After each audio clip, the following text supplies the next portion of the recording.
میں شروع سے ہی اپنی بڑی بہن کے دباؤ میں رہی۔ وہ جو کہتی مان لیتی۔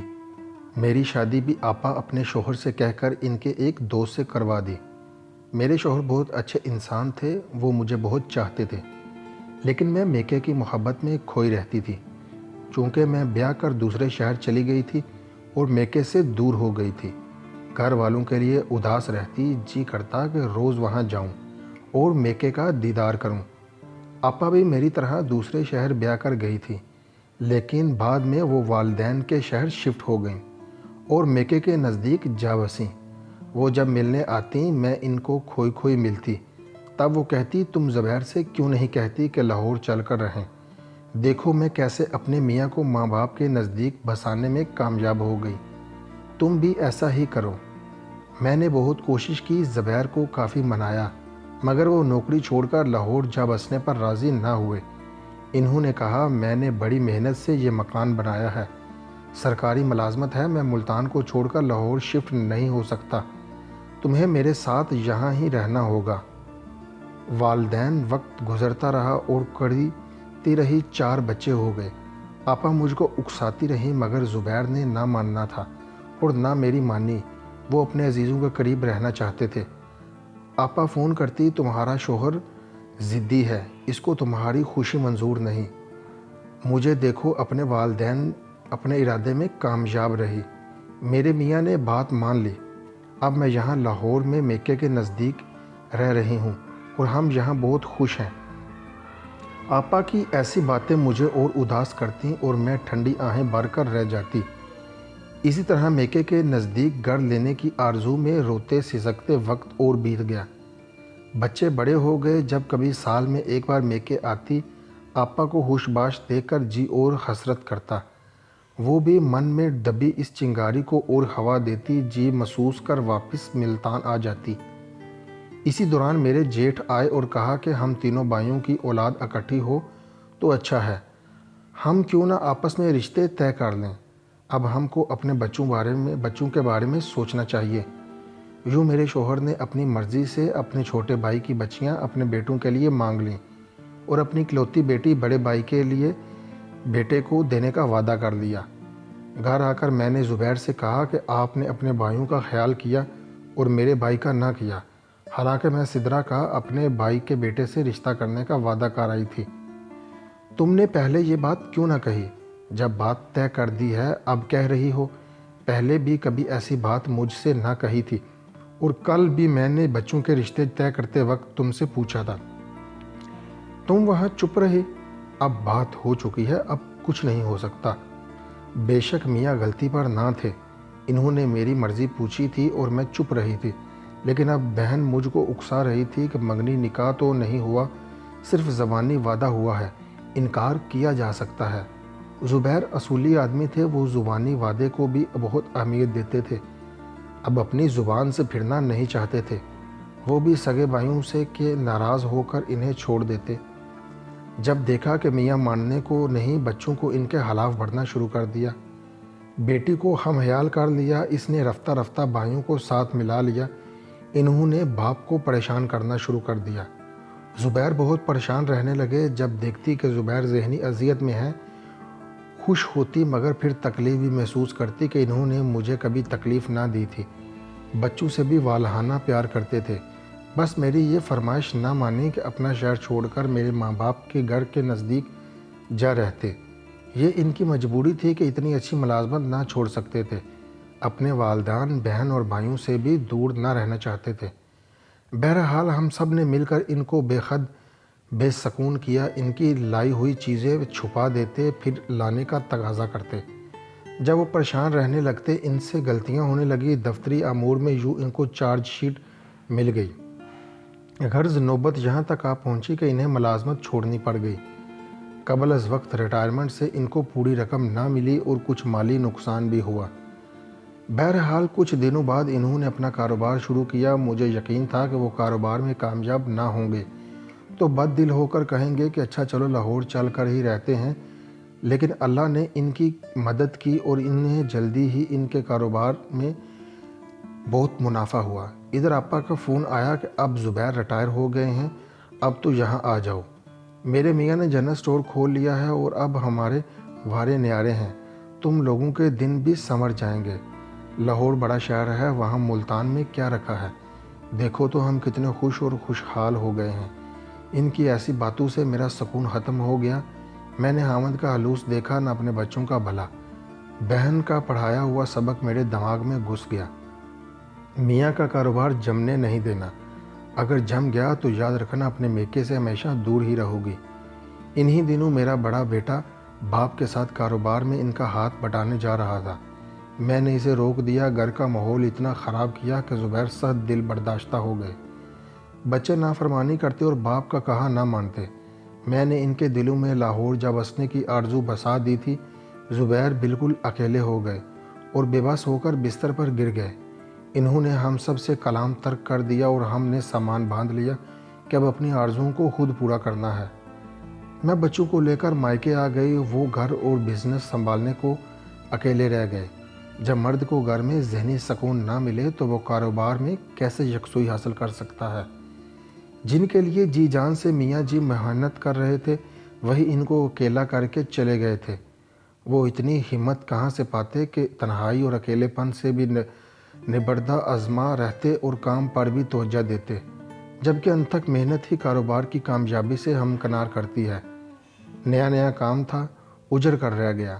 وہ بار بار خط لکھتے، پیغام بھجواتے تھے کہ واپس آ جاؤ، مجھے نہ اجاڑو، گھر اور بچوں کو برباد نہ کرو۔ وہ بیمار پڑ گئے، ہم لوٹ کر نہ گئے۔ وہ رو رو کر التجائیں کرتے، میرے والدین سے فریاد کرتے۔ والدین مجھے سمجھاتے، میں شوہر کی جھوٹی شکایتیں بیان کر دیتی۔ والدین بے بس رہ جاتے۔ میں کہتی اتنے سال ہم ان کے پاس رہے تھے، اب وہ ہمارے پاس آ کر رہیں۔ ایک دن وہ آ گئے، بچوں سے کہا میرے لہتے جگر دل کے ٹکڑوں، میرا کیا قصور ہے بتاؤ تو آخر تم لوگ مجھے کس بات کی سزا دے رہے ہو؟ ہم کیا قصور بتاتے، ہمارے دل و دماغ میں ہی زنگ آلود ہو چکے تھے۔ وہ میری ایک سہیلی رابعہ کے پاس گئے کہ تم عتیقہ کو سمجھاؤ، میری بیوی نے بچوں کو بھی اب مجھ سے باغی کر دیا، میرا گھر برباد ہو گیا ہے۔ رابعہ نے آ کر مجھ کو سمجھایا کہ ایسا نہ کرو، شوہر سے بڑھ کر کوئی نہیں ہوتا، وہ غم زدہ رہتے ہیں، کہیں بیمار نہ پڑ جائیں، گھر واپس آ جاؤ۔ عورت کا گھر وہی ہوتا ہے جہاں وہ بیاہ کر جاتی ہے۔ میکا والدین تک بعد میں بہن بھائیوں کوئی سہارا نہ دے گا۔ میری بجائے آپا نے رابعہ کو جواب دیا کہ اتنے برس میری بہن نے اپنوں سے دوری کاٹی، اب زبیر بھائی اپنوں سے دوری کاٹیں، ان کو بھی پتہ چلے کہ ماں باپ بہن بھائیوں سے دوری پر کیا گزرتی ہے۔ رابعہ نے آپا سے کہا وہاں زبیر بھائی کے سب لوگوں سے کاروباری رابطے تعلقات ہیں، ان کے دوست ہیں، ملتان میں ان کی برادری ہے، بھائی ماں باپ ہیں، وہ سب آڑے وقت میں مدد کرنے والے ہیں۔ یہاں لاہور میں ان کے لیے نئے سرے سے کام کرنا آسان نہ ہوگا، یہاں ان کی کون سی مدد کرے گا؟ تم کیوں فکر کرتی ہو؟ یہاں ہم جو ہیں ہم مدد کریں گے، آپا نے جواب دیا۔ نند نے میرے شوہر سے کہا کہ تمہاری بیوی اور اولاد تم کو چھوڑ کر چلی گئی ہیں، اتنے بڑے گھر میں تم اکیلے سوتے ہو، ایسا نہ ہو رات کو کوئی چوری کی غرض سے آئے اور تم کو اکیلا پا کر خدا نہ خواستہ ختم کر دے۔ بولے یہ اچھا ہی ہوگا کہ روز روز کے مرنے سے ایک دن ہی مر جاؤں۔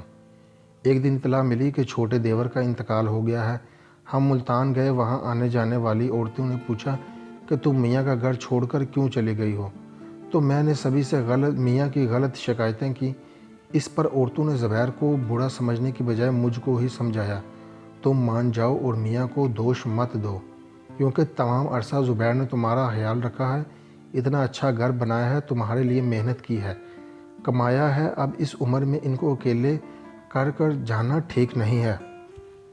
میاں اندر آئے، میں سامنے بیٹھی تھی، رو رہے تھے، میرا ہاتھ تھام لیا، میں نے اہلاکن تسلی دی۔ بولے دیکھ لو بس یہی زندگی کی حقیقت ہے، یہ زندگی 2-4 دن کی ہے، ہم آج ہیں کل نہیں، ہم بڑے بھائی موجود ہیں اور چھوٹا چل دیا، کل کا بھروسہ نہیں، بس اب ضد ختم کرو اور گھر کو لوٹ آؤ۔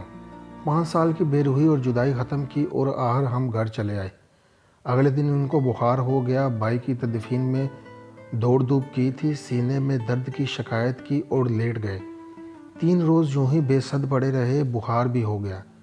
بڑا بھائی جا کر بخار کی دوائی لے آیا، افاقہ نہ ہوا۔ بچے میرے پاس دوسرے کمرے میں بیٹھے تھے، وہ اکیلے کمرے میں پڑے رہے اور ہم کھا پی کر سو گئے۔ اچانک جانے کیا ہوا، صبح اٹھ گئے اور رات کے پہنے لباس میں گھر سے نکل گئے۔ جیب میں بٹوا بھی نہ رکھا تھا۔ اس دن سخت سردی تھی، بارش بھی شروع ہو گئی۔ ہم نے خیال نہ کیا کہ سردی میں بارش بھی ہو سکتی ہے، اور وہ بخار میں تھے۔ کوئی ان کے پیچھے تلاش میں نہ نکلا، خود ہی آ جائیں گے، شاید دوا لینے نکلے ہوں گے۔ رات تک نہ آئے۔ رات 11 بجے فون آیا کہ انجانے راستے میں کہیں گر گئے تھے، اجنبی اسپتال لے گئے، ابھی تک ہوش نہ آئی ہے۔ وہ تو اچانک ایک واقف کار کی ان پر نظر پڑ گئی، پہچان لیا۔ ہمیں فون آ گیا، اسی نے اسپتال کا نام پتہ بھی بتایا۔ ساری رات میں اور بڑا بیٹا اسپتال میں رہے، شرم کے مارے ان کے بڑے بھائی کو اطلاع نہ دی۔ صبح ہم نے ان کو اطلاع دی، وہ دوڑے آئے، گھر لے آئے، نندیں اور باوجیں بھی آ گئیں۔ میں شرم سے چپ، کیا کہتی، دعا کرتی رہی کہ سلامت رہیں، ورنہ سسرال والوں کو کیا جواب دوں گی۔ خدا کی مرضی، ان کی زندگی اتنی ہی تھی۔ ہوش میں آئے تو بہکی بہکی باتیں کرنے لگے۔ ان کے ذہن پر اثر ہو گیا تھا، مجھ کو پہچان رہے تھے اور نہ بچوں کو۔ کہتے تھے کہ تم لوگ کون ہو؟ اب ہم پریشان تھے، کیونکہ ایسی ذہنی حالت میں زبیر کو سنبھالنا مشکل امر تھا۔ ان کے بڑے بھائی نے ہماری پریشانی کو بانپ لیا اور ان کو اپنے گھر لے گئے۔ اپنے بھائی کا میں خود خیال رکھوں گا، آپ لوگ نہیں رکھ سکتے۔ زبیر وہاں چند روز رہ کر اس جہان فانی سے کوچ کر گئے۔ اب ہم کو احساس ہوا کہ ہم سے کتنا بڑا ظلم ہوا ہے۔ وہی گھر جس میں رہنے سے میں بھاگ رہی تھی، اسی نے مجھے اور میرے بچوں کو پناہ دی۔ میکے والوں نے آسرا نہیں دیا، مگر جیٹھ نے سہارا دیا۔ جانے والا تو چلا گیا، تم تو اپنا گھر چھوڑ کر نہ جاؤ۔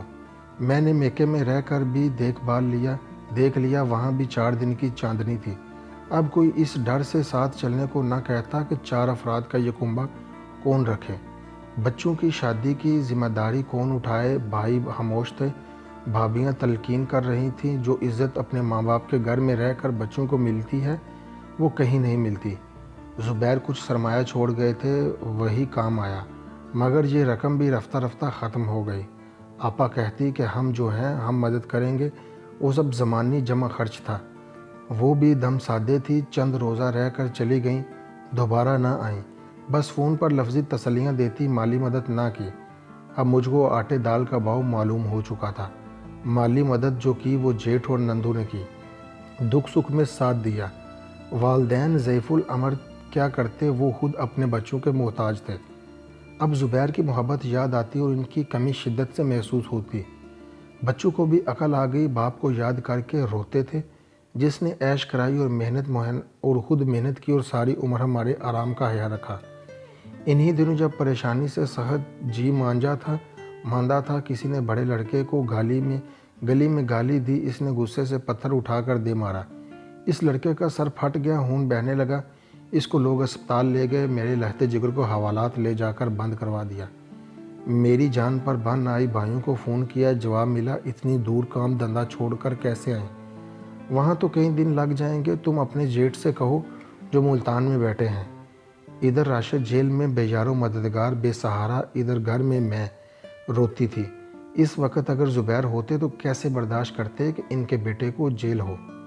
وہ تو دلیر، دبنگ اور قانون کے ماہر آدمی تھے، مگر اب مجبور تھے، بیٹے کی مدد نہ کر سکتے تھے کہ اب منو مٹی تلے جا سوئے تھے۔ آج جیٹھ کے پاس گئی کہ اب میرے بیٹے کی رہائی کروائیں، وہ لاوارث جیل میں پڑا ہوا ہے۔ وہ حوالات میں بند کرانے والوں کے پاس گئے، راضی نامہ کرا کر جھگڑا ختم کیا، معاوضہ بڑھا اور راشد کو چھڑا کر لے آئے۔ آج شوہر کے نہ ہونے سے میں خود کو کتنا تنہا اور بے بس محسوس کر رہی تھی۔ بہن بہنوئی کو پیغام بھیجے، بھائیوں کو بلوایا، کوئی نہ آیا۔ جس میکے کے پیچھے بھاگتی رہی، کوئی کام نہ آیا۔ اب میکے والے نہیں پوچھتے تھے، اکیلے ہی دکھ کاٹتے تھے۔ جیٹھ نے پھر بھی ساتھ دیا۔ ساس سسر جو جیٹھ کے گھر رہتے تھے، میرے پاس آ گئے کہ میں اکیلی نہ رہوں۔ اب سوچتی تھی کہ جس کے لیے گھر بار شوہر چھوڑ دیا تھا، بوڑھے وقت میں انہوں نے مجھے ہی چھوڑ دیا۔ کیا بتاؤں دل پر کیا گزری، مجھ سے بڑی بھول ہوئی۔ اتنے محبت کرنے والے شوہر کا دل دکھایا، اور بہن کی باتوں میں آ کر میرے سچے ساتھی اور میرے بچوں کے ہمدرد تو صرف زبیر ہی تھے۔ اب ہر ایک سے کہتی ہوں، اچھا شوہر ملے تو اس کی قدر کرنا چاہیے، ورنہ دکھ ملتے ہیں۔ شوہر کے سوا سارے سہارے جھوٹے ہوتے ہیں، چاہے بھائی ہوں یا بہنوئی۔ بوڑھے وقت میں کوئی کسی کا نہیں۔ قاف، کراچی۔